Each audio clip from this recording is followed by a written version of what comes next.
evening, and how lovely that you've all joined us this evening. We've been absent for a little while. Welcome to Survivors TV. My name's Rose Davidson. I'm your host for the evening. And before I get started, I'd really like to thank our sponsors, Be Live TV and My Time Live TV. I'll be My Time TV Live. Either way, it doesn't matter, My Time TV. Thank you, both of you, for sponsoring this show tonight and every night that we're on. And so welcome everyone. Have a seat, have a drink, put your feet up, and spend a half an hour chilling out for the time. Now, my guest today is the lovely Donna Ferguson, and Donna is a domestic violence survivor, and she's been destitute to. And she is trying to break that cycle and becoming a transformational coach, bringing education to break down the patterns, behaviours and root causes of our habits and shifting the paradigm to one of self-worth, value, deservedness and so much more. So this is what she does as her daytime job, and she we're going to be talking about breaking the cycle. So I will just bring her on. I haven't done this for a while by myself, so yeah, there we go. Welcome, Donna. Thank you so much for joining me.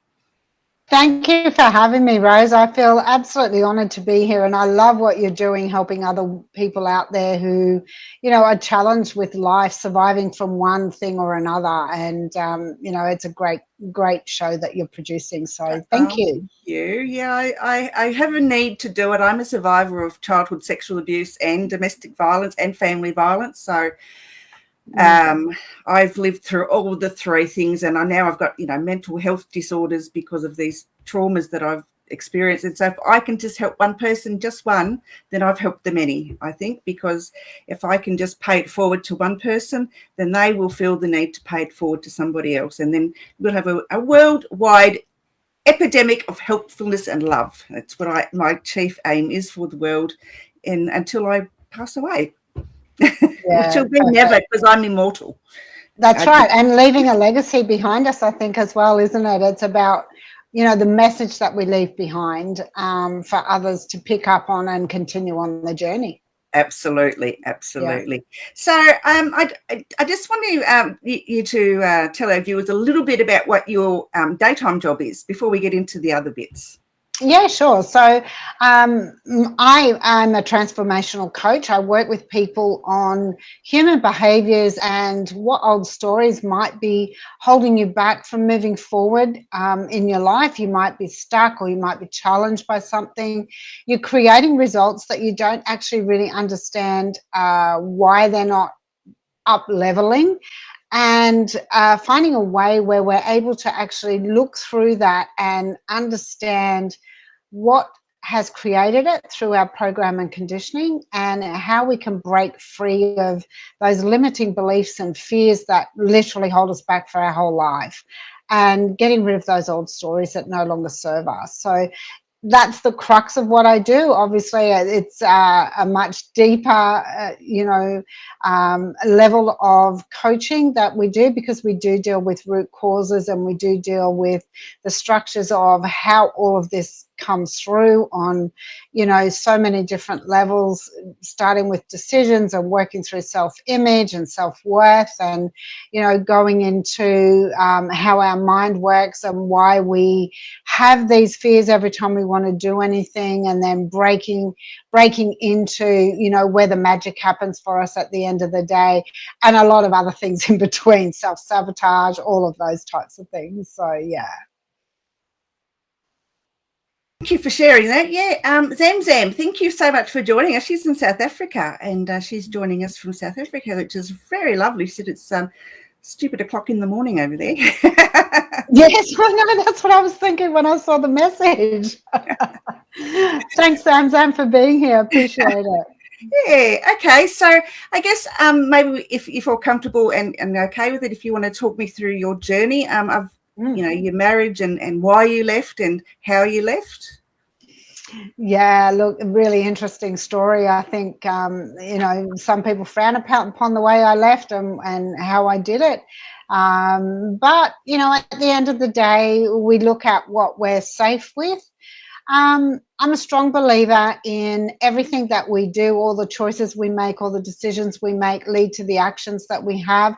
The thoughts that, come into our minds, and then we start, moving forward and through life, and they put us in certain places at certain times of our lives as a result of the actions and thoughts and processes that we've used in our lives. So for me, I got to a point where, I'd met somebody and we were, going along the journey, and, there were probably a few little red flags there. But of course, when you're young and in love and you really think that, it doesn't mean anything when you see those things. And I was, I was less than 21 at the time. So I was looking forward to getting married and, having kids, as we do, this fairy tale that we think we're going to have when we're younger, that we're going to grow up and have this fairy tale life. And so a couple of days after my 21st birthday, I got married, and things were okay. Things were going quite good. And I woke up with a real start in the middle of the night, and I couldn't understand what had happened or what had woken me, because there was nothing there was no noise outside. And I sort of looked over to the side. My husband was laying there and he was looking at me with these grey, steely eyes. And I thought, what's going on? And I was in shock, because I was trying to work out why I'd woken up with such a shock, and sat up in bed, like thrown myself upright in bed. And, I kind of thought, oh, well, everything seems to be okay. Thinking it was the lighting that was making his eyes look so grey. And as I started to lay back down, at the corner of my eye, I caught a closed fist coming straight for me, and it hit me in the side of the face. So what that meant for me was 7 hours of being beaten, having cigarettes put out on me, like across my chest, and hair pulling and smacking and punching and pinching, and it was just a whole combination. Wasn't there any clue before you got married that he was violent? Like I said, there was a couple of red flags. You kind of think behavior didn't seem right, but you're young, you don't really pay attention to that sort of thing. And I'd never been involved with anything with, domestic violence. So for me, this was very new. I mean, even the behavior was like, oh, what's going on? Like shock. But then everything was all right. So when this happened, and, I'd been in and out of consciousness all night, I didn't know if I was going to live or die.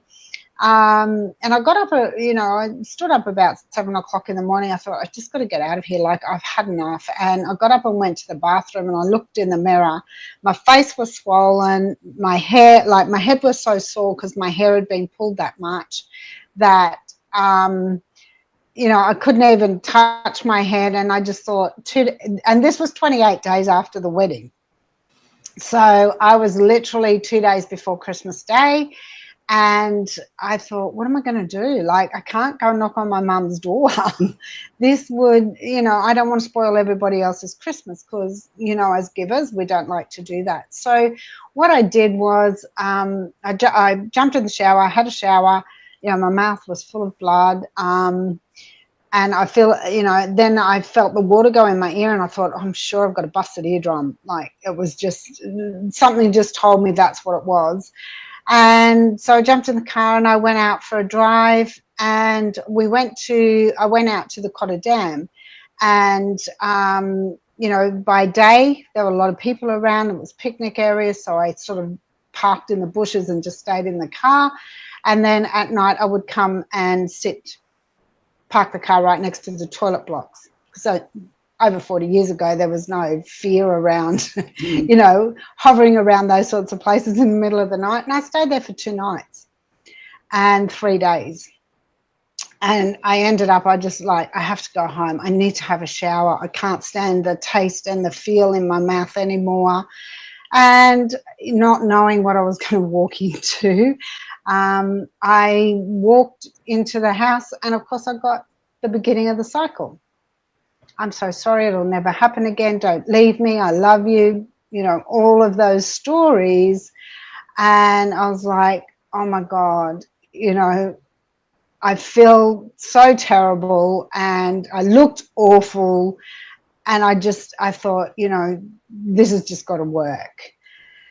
And the thing with that was there was no warning because it was the middle of the night. Mm.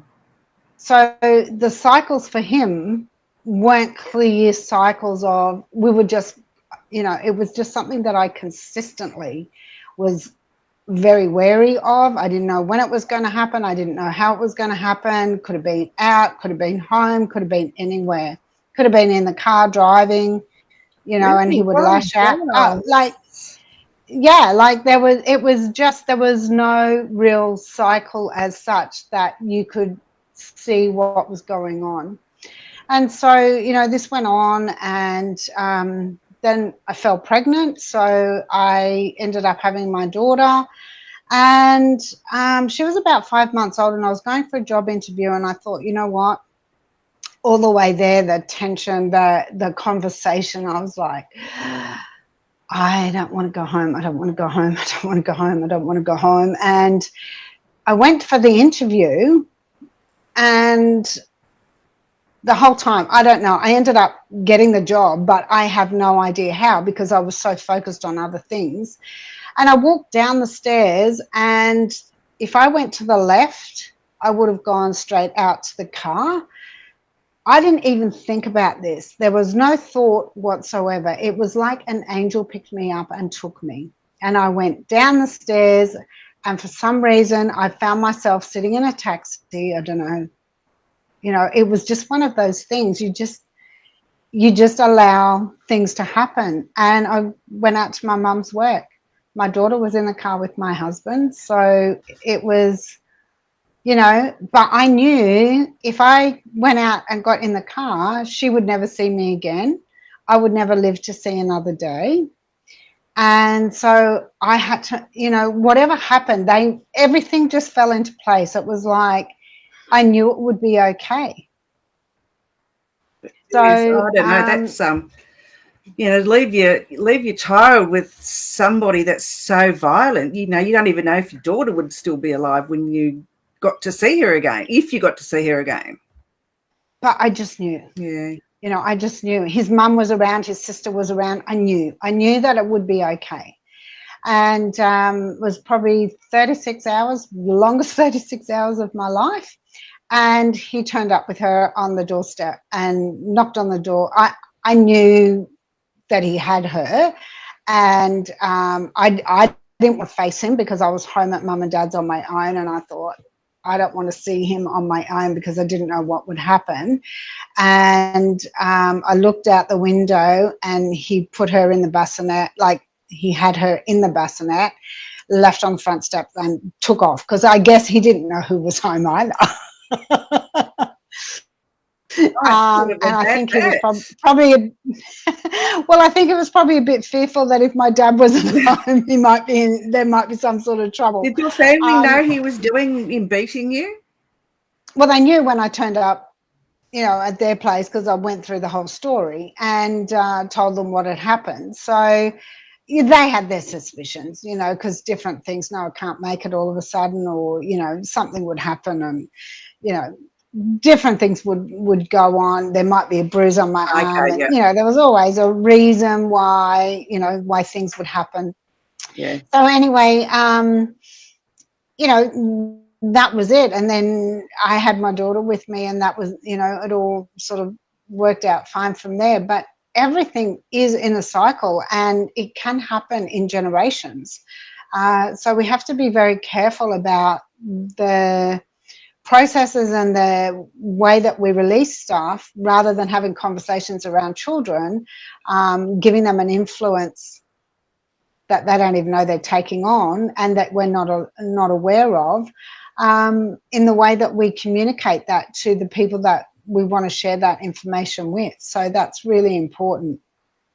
And then, of course, over 40 years ago, that was a real long process of getting a divorce and going to counselling, and counsellors telling you you've got to try and, you know, fix this marriage and make it work. You know, yeah, this is the first time you've left. I'm like, you know, have you ever been Yeah, married? but you want me to go back and get beaten again every single day? You know, you're a moron. Yeah.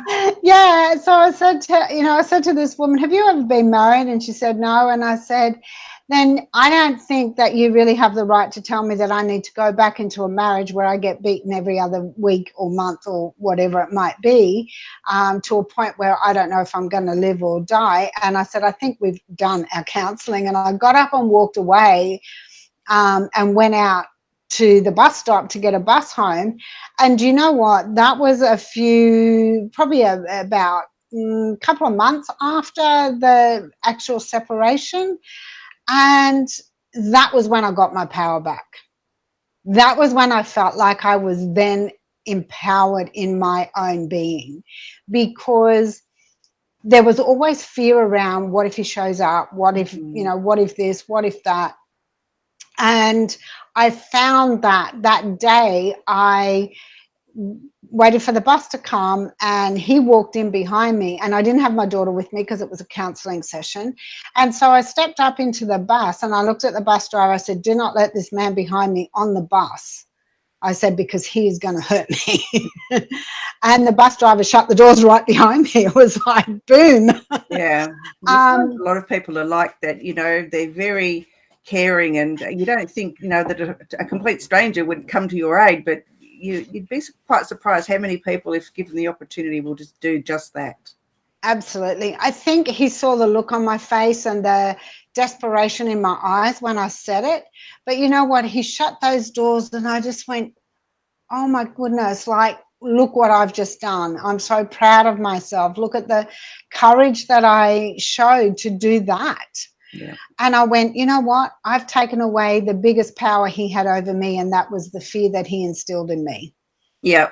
And yeah, I understand totally the fear a lot. And, you know, when I left home at 14, I went into the arms of an older man who, you know, I thought was going to protect me and do all those things. And I was living the life of a married woman at 14. And, you know, he made me so, I mean, I was afraid of the dark anyway, but he played on those fears and just made me so frightened. That was not until my late 40s that I finally realized that there's nothing to be afraid of. But it took me all that time. Yeah.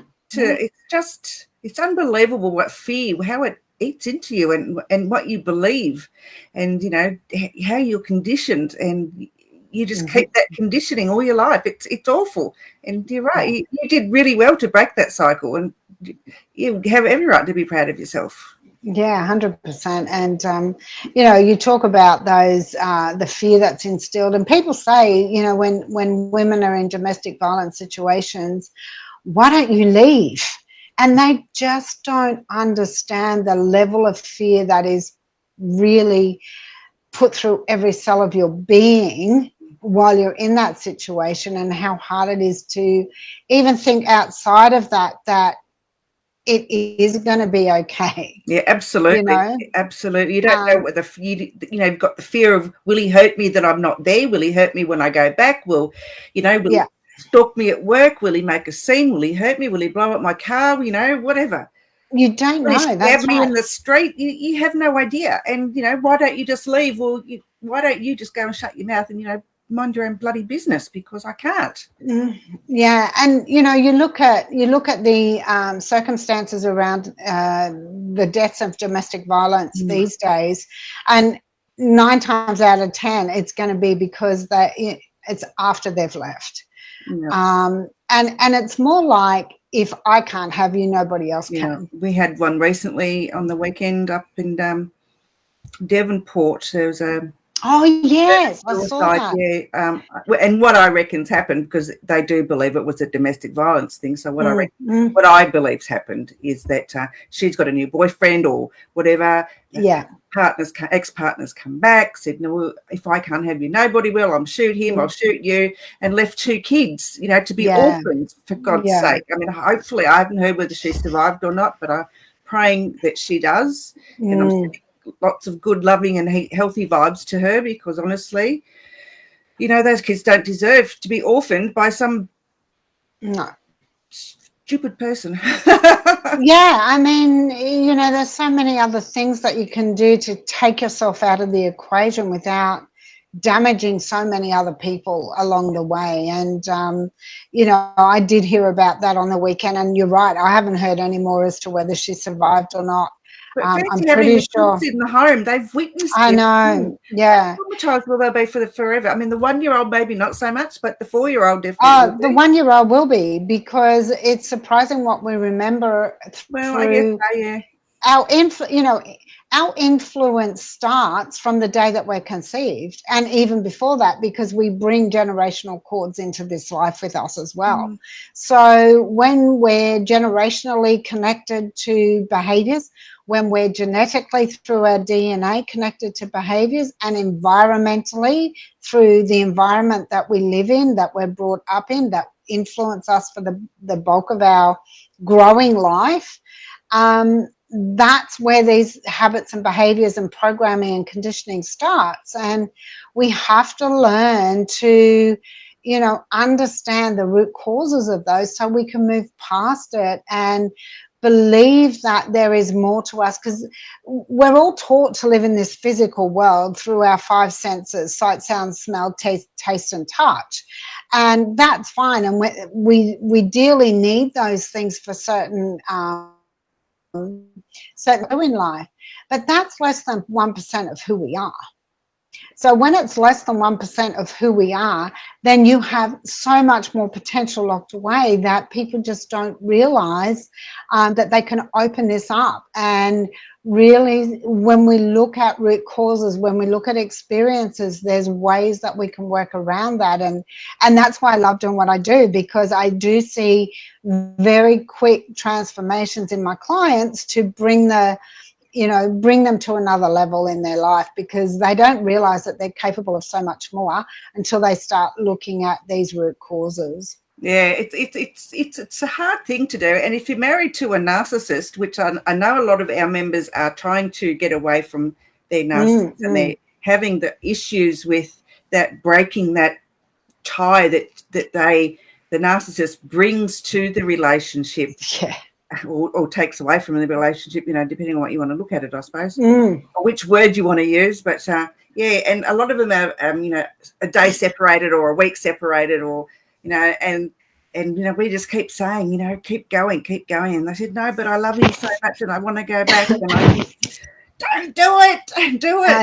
I know. But you know what? We all have to do things when we're ready. I did a show today, and I talked about the rose blooming, and we can all relate to flowers blooming, and the petals of a rose open up, and you can almost, like, I've had rose bushes in gardens before, and you can almost see a rose open up, and you can almost see, it bloom in front of you. There's not that much of a delay. I know when I've got up in the morning and I've gone, oh yeah, that's nearly ready to bloom, and you go out at lunchtime and it's like done, but if you force that to do it, then the rose will die. Absolutely. It's got to be, we've got to create our life when we're ready to hear the message, when we're ready to open up our flow and connect to what we know intuitively is our higher source. And you can't force that on anybody. Everybody's got to do it when they're ready. And that's the best way that I can sort of use to explain it, the analogy of the rose opening up and not forcing anyone to do it. Everybody will find their own time. They say that you hear a message, 1,000 times, but it's the 1,001st time when somebody says something in such a manner that relates to you, that you understand exactly what that message means. And when I work with clients, it's funny because sometimes they'll ask a question and they'll say, I don't understand what that means, and I'll answer it. And they'll say, I still don't quite understand what you mean, so I've got to give it to them in another way as well. And sometimes it can be 3 or 4 times, and then they'll go, oh, now I get it. They've just got to hear it said slightly differently or explained in a slightly different manner. And then when they get it, you know. Yeah. But I don't like them to walk away without having the understanding of what that means. Yeah, Because it's otherwise important. they get overwhelmed. Yeah, absolutely. And, they do have to understand that, I mean, and please don't think that I'm advocating anything about abuse or whatever, but sometimes us as survivors, we need to take some responsibility for our own actions. And, and if we know that we're in a terrible relationship and but Yeah. you need to just run for your bloody life. I don't care. Just run. Especially if you've got kids. I mean, your life is more important than being stuck in an abusive relationship, honestly. I know. And, again, it comes down to when they're ready, they will leave. Whatever happens, like whether they get an angel that picks them up and carries them out in an opposite direction, or whether it's the realization that I need to move away from this environment, or whether it gets, to a quite severe situation and, they're removed from that situation for whatever reason.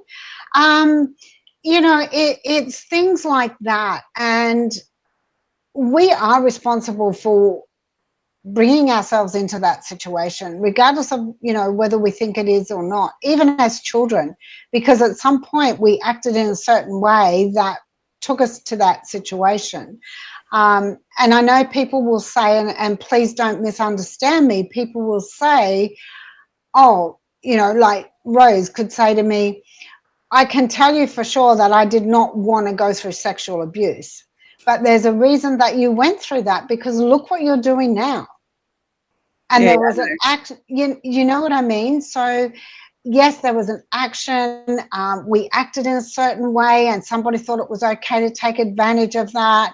It's behaviors, but that's come from influences around us as well. It's come from conditioning and programming. Yeah, we think my father was abused as a child himself, because he's the one who perpetrated the abuse. But we think that he either witnessed it with his sister, or he was the hey Chantel, how are you? He was the being abused as himself. So we don't know, because I don't know anything about his childhood or anything about my his side of the family, my paternal family. So we can only surmise this. But yeah, it was pretty traumatic. I mean, for me, but what really bothered me a lot was that my mother knew. I told my mother, and she knew what was going on in my life, and she knew, and she didn't do anything about it. And that's, that caused me the most hurt. I think it wasn't the sexual abuse that was hurting me so much. It was just the trauma of betrayal. Yeah, absolutely. I think, and it took me so many years to get over that. Of course it does. And what happens in those situations as well is that your mother would have felt guilty and ashamed and betrayed herself and didn't know how to deal with that, because she wasn't domestically. My father used to beat her, if she didn't do what he wasn't very often, but he did have a very bad temper, and she was terrified of him.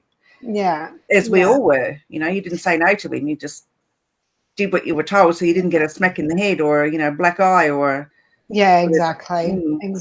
So they've got to deal with that as well when they can work out what tools they need to use to do that and adjust and start to unravel all that conditioning that we suppress these feelings for so long. Years and years and years. I didn't talk about my domestic violence for over 40 years. It happens though. I wasn't comfortable telling my story until about 2 years ago.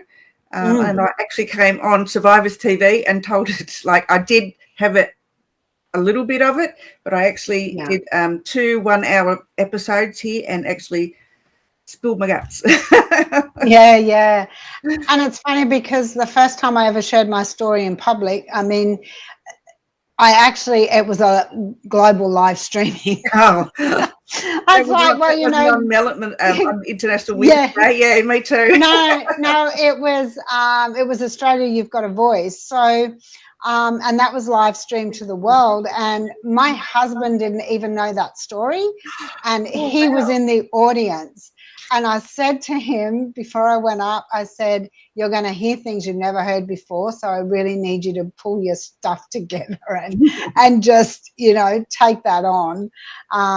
And he was crying. Like, I couldn't look at him because I knew he was just breaking down. I was like, no, I'm not looking at you. So, yeah, I mean, that was the first time. And that was quite empowering to be able to do that. And one person came back to me and said to me, oh my God, you just made a difference to my life. You know, and that's what it's about. And when I heard that, it was like, maybe I need to share this more. Yeah, well, that's where where Survivors TV came from. I went on to Melissa's International Women's Day forum last year, and I got so much positive feedback from my story that I thought, well, you know, if I can help those little group of people, then I can help anyone. The world. You can help anybody in the world at any time, because, you know, we all have a message to share. It's no good pushing these feelings and emotions and traumas down, because that just causes disease in our body, and we end up sick and, you know, with other issues and challenges, because we're either creating or we're disintegrating. And if we're not creating, which is what we were put here to do, then we are going to start disintegrating from the inside out. Yeah. Yes, and it's not a pleasant place to be. This is where depression, mental illness comes into it, because absolutely, you know, the guilt, because you feel guilty as the survivor. You feel guilty because, you know, why did I stay? Why didn't I fight back? Why didn't I do this? Why didn't I leave? You know, and you're the only one who can answer those questions. I mean, counselling can only do so much, but you have to help yourself. You have to want to help yourself. That's what I believe. Exactly. I it's like an alcoholic. If they want to help themselves, then they will. Or a drug addict, they have to want to help. They want to have to accept the help to be helped. So yeah, that's it. And they've got to be ready. Yeah, you know, they've got to be ready. Yeah. So it's really important that they make. And this is what I do. I ask my clients to tap into their conscious awareness and start interrupting those thought processes that come into their head and asking themselves, where did this thought come from? When did I last feel this way? How is it connected to the last experience? And start taking it back all the way through their lives, not in one go, because it's like a domino effect. And when we can start going back and going, yes, well, I know when that happened last, and I know why I felt that way. What was I thinking? What was I feeling? What was I emotionally involved with? And, you know, then we go, okay, well, now I know what that was. That no longer serves me. The law of polarity says there's an opposite to everything. Instead of going down that track, reverse that thought into the opposite, more positive meaning. And then when you feel like, you know, going back and retracing those steps, go back to the next time you felt like that. And in the end, you'll be able to knock out all those dominoes and really start to understand why because often we block the original cause of those feelings and emotions and experiences. And the experience isn't the same. It's the feeling we get from each experience that compounds. Yeah. I used to be, when I was little, until I was about, I don't know, 10, 11, there used to be a monster used to come in my bedroom. Now, he used to have a pig nose and pointy ears. He was black. Just totally black. Didn't have red eyes or anything like that. But if I didn't hide my nose under the blankets, he was going to bite it off. Oh, no. Yeah. Because my heart used to pound in my ears a lot because I was so afraid all the time. Yeah. Yeah. And as soon as I heard that noise, of course, the monster was coming to get me. So I have to hide under the covers. So he didn't bite my nose off. And that was till I was about 11. I mean, that's terrifying. You know, it I is. still remember the monster, you know, and I'm 61. So, God, that's a long time ago. And, these are the stories that we keep telling ourselves so that we stay in the same place and keep bouncing back into what we're comfortable with, whether that's a good feeling or a bad feeling. And it doesn't need to be the safe. When I say it's our safety space, it's not necessarily a safe space. No. But it's the stories that we keep telling ourselves, and it's where we end up, just bouncing off that wall of fear instead of breaking through that and going back and just sitting there and going, I'm comfortable here, whether it's good or bad. This is what I'm used to, and this is what my habits are, and I've been conditioned to believe that this is the right place for me. Donna, your story has been absolutely amazing, and very lucky to be here to tell it. And Yes. kudos to you for being strong enough to realize that you didn't want to do it anymore. Have you got something you would like to share with our audience, some tip or technique, or something that they can take away from today and implement themselves? Yeah, absolutely. So what I said before about, when you have a thought, interrupt it. But there's also something else that we can do. There is an opposite to everything that we feel. And I think it's really important that when we want to create something different in our lives, whether we believe it 100% when we start out or not, the vibration that takes place from putting pen to paper and writing something down, and really getting a feeling, an emotional feeling of what that would feel like if we had it, but doing it in the sense that I'm so happy and grateful now that it is whatever date today, and I am, like, you're in that space, you're living in that space. And yes, a lot of people will say, that's not an easy thing to do, and no, it's not, and you won't believe it 100% to start with. In fact, you'll have more doubts than you will believe. But the continuance of doing that every day is, writing that down, and the vibration will change the level of belief you have in you. Now, some of you may not be in a position where you can start writing things down like that, the positive side of things. So what I would highly recommend is, you are all beautiful, unique human beings. And the one thing you can do where nobody else will know what you're doing is, every time you go to the bathroom, is look in the mirror and look deep in your soul, which is, your eyes are the pathway to your soul, is look into yourself and tell yourself that you are beautiful and that you are loved unconditionally every single day. And when you do that, you'll start bringing people into your life that will also love you unconditionally, whether it's friendship, whether it's a support network, or whether it's a personal relationship. And nobody has to know, because you can go to the bathroom, you can go to the toilet, you can look in the mirror when you're washing your hands, and you can say it to yourself. Nobody has to hear you. But it is good if you can say it out loud at some point during the course of the day. And you could do that if you go to the bathroom 10 times a day, you can do it 10 times a day. Good point. And it's an easy thing to do. Look into the pathway to your soul, and just, I love you unconditionally because you're worth it. Yeah, I've got in my bathroom mirror, I've got I am enough, because I suffer from imposter syndrome, something chronic. And so I just have, when I have my shower, I am enough, and then I just stare at it and keep repeating it until I actually feel, yes, Rose, you are enough. You are enough. Yeah, absolutely. I mean, I've known you for a little while, not well knowing you, but I have known you for a little while. And I know we had a discussion a while back too, a few months ago. And, I've just gotten to know you over the time, and, you are enough, and what you're doing is fantastic. And, you're a very clever lady. What you do is remarkable. I mean, I have no idea on that tech stuff, but you just manage it so beautifully. So, I put my hand up and say, Rose, I need your help, with some stuff. So, you are amazing, you are enough, and you are loved unconditionally. Yeah, I've got goosebumps now.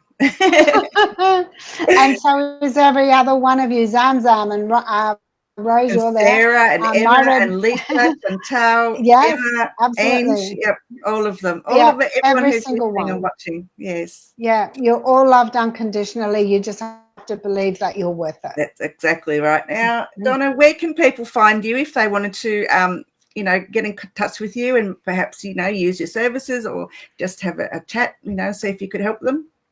Yeah, absolutely. So I am on all the socials, so you can get me on social media, Facebook under Unique Vibrations, and also Instagram's a different address. It's a little bit, I can't even remember what it is.